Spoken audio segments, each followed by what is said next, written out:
نبی رحمت صلی اللہ علیہ وسلم نے ارشاد فرمایا، جو اپنے مسلمان بھائی کو اس کے کسی ایسے گناہ کے ذریعے آر دلائے، شرمندہ کرے، اس گناہ سے جس گناہ سے اس نے توبہ کر لی ہے، اگر پھر اس کو شرمندہ کیا جائے تو آپ صلی اللہ علیہ وسلم نے فرمایا وہ شرمندہ کرنے والا، آر دلانے والا مرنے سے پہلے پہلے خود اس گناہ میں ملوث ہو جاتا ہے۔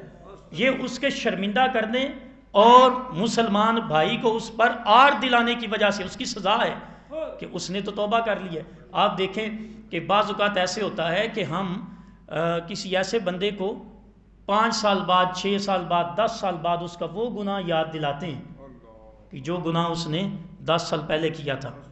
جب اس نے گناہ کیا تھا تو اس کا رہن سہن، اس کی ترتیب اور تھی۔ اس نے پہلے داڑھی نہیں رکھی تھی، اب داڑھی رکھ لی۔ وہ پہلے ٹوپی نہیں پہنتا تھا، اب ٹوپی پہن لی، دستار پہنتا ہے۔ پہلے نماز نہیں پڑھتا تھا، اب وہ نماز پڑھتا ہے۔ ظاہری حالات اس کے بدل گئے، لیکن اس بندے کی سوچ نہیں بدلی۔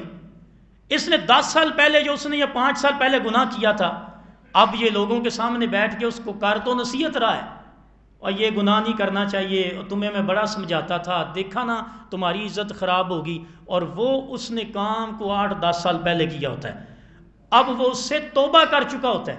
لیکن یہ بندہ اس بات کو پھر یاد کر کے لوگوں کے درمیان بیٹھ کے تو اس کی عزت اچھال رہا ہوتا ہے، اس کو آر دلا رہا ہوتا ہے، اور اللہ کی بارگاہ میں وہ بندہ اس سے توبہ کر چکا ہوتا ہے۔ نبی اکرم صلی اللہ علیہ وسلم نے فرمایا اس معاملے سے پرہیز کرو، کیونکہ جب کوئی مسلمان کسی مسلمان بھائی کو اس کے وہ والے گناہ سے پھر شرمندہ کرتا ہے جس سے وہ توبہ کر چکا ہوتا ہے، تو حضور صلی اللہ علیہ وسلم نے فرمایا مرنے سے پہلے وہ خود اس گناہ میں ملوث ہو جاتا ہے۔